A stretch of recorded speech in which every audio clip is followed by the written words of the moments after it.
All right, thank you very much, Mark. Should we be teaching sex education to children in kindergarten? One school in Chicago will be doing exactly that, and the district plans to expand the program. Fox 32's Joni Lum joins us now live with more from LaSalle to Magnet Elementary in Wicker Park. Hi, Joni, what's going on?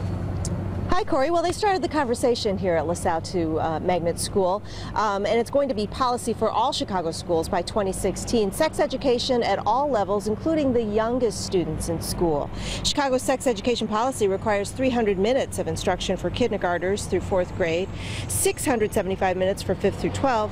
Administrators say the upper grades, of course, will learn about reproduction, disease prevention, but the young students will be taught about inappropriate touching, safety, and diverse families. Some parents say they're supportive if they are informed. And I think most of the subjects that are being taught in the grades, parents should have been discussing at home anyway. They're going to be talking about, it's your body, no one should be able to touch it from younger age. And most parents teach that to their little kids as soon as they're 2 or 3 years old anyway. And the school's chief, Barbara Bird Bennett, says they're giving all ages appropriate information so that kids can make healthy choices. Live in Wicker Park, Joni Lum, Fox 32 News.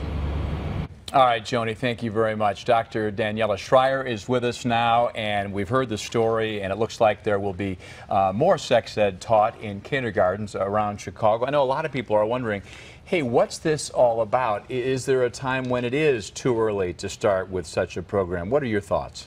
Well, my thoughts are this. Personally, I would want to teach my children later on, not at age 5. But unfortunately, Corey, we're living in a world that is very advanced, right? And not every parent potentially has the possibility to talk to them about it or feels free.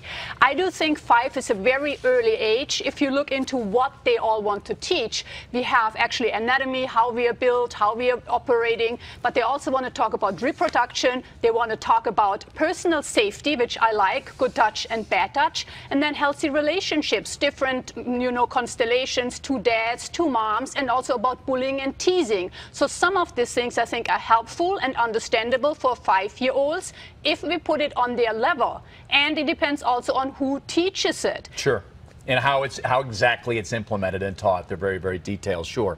So as you look at this, just the general idea, if they do it properly, what are some of the pros of an early sex education for kids? Well, the pros, what I like is teaching about personal safety. I don't think there's anything wrong to teach about how it means the body parts are called, and that girls and boys in this sense are somehow different, and that they can actually identify. No one should touch me, what they call then the vagina or penis, etc. And that's a good awareness, because some children at the age of 5 have already been subjected to that. So we can actually detect children that might know much more than they should based on what they were through or what they're watching at home. So that's a good thing. Now, a lot of parents would say, now, wait a minute, Dr. Schreier, I feel like that's my territory. I want to be the one to talk to my daughter or son about some of these sensitive things that I don't really trust the school to be the one to get this out into their heads. And I totally understand that. And I'm just saying, a 5-year-old, if we just teach them what is called and what's appropriate, you don't want your child to walk around and at 5 years old they want to please adults.